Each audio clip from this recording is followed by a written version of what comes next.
bonsoir à nouveau pour ceux qui viennent de nous prendre en cours. Nous disions tantôt que c'était une inquiétude de notre part que nous avions suite à un constat.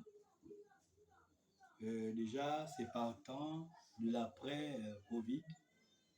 Nous félicitons vraiment le peuple gabonais de la manière dont les activités ont repris avec beaucoup de sérénité, de sagesse, de maîtrise et de contrôle.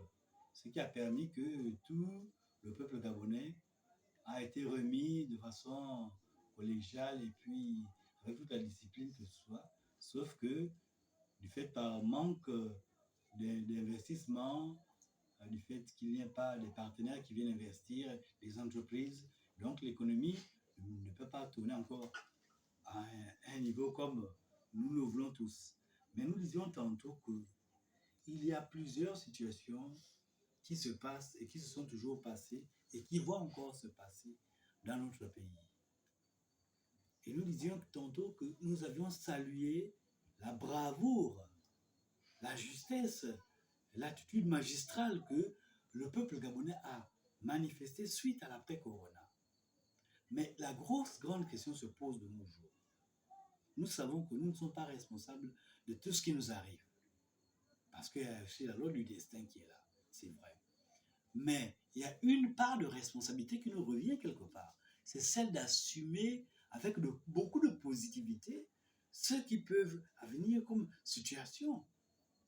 Comment pouvez-vous comprendre que toutes les situations qui peuvent venir dans ce pays-là, nous les assumons avec beaucoup de fraternité, beaucoup de sérénité, beaucoup d'amour, d'unité et tout et tout. Et quand c'est la période des échéances électorales, ça cause problème, il y a des divisions, il y a du tribalisme, il y a des accusations, il y a des trahisons que nous constatons. Pourquoi, chers fils et filles de ce pays que nous aimons tous, pourquoi chez les autres, ils arrivent à maturer certaines situations et nous, dont on vante les mérites, un sol où il y a tout, nous avons quand même des cadres, nous avons des responsables, des êtres cultivés en la matière. Nous avons la matière grise dans ce pays. Mais d'où vient le blocus maintenant? D'où vient cette spirale, cette phobie qui maintiennent les Gabonais dans cet obscurantisme qui ne dit pas son nom? Cette sinistrose qu'il faut percer, c'est voilà là où nous appelons le plus grand nombre à réfléchir. Là, nous sommes avec nos enfants, nos voisins, nos amis, nos proches connaissances. Nous festoyons Noël. Après, nous allons jubiler le nouvel an. Mais mon frère, ma soeur, chers compatriotes, aujourd'hui, moi, je te pose la question de savoir, demain, tu vas crier bonne année. Sur quelle base tu vas crier bonne année? Sur quoi tu vas te baser que l'année a été bonne, B sera bonne, pendant que tu vas chier demain, tu vas lancer ton frère la brique, tu vas taper ta soeur la bouteille, suite à un choix des gens qui ne vont pas penser à vous par la suite. Est-ce que vous voyez là où nous perdons franchement le cap?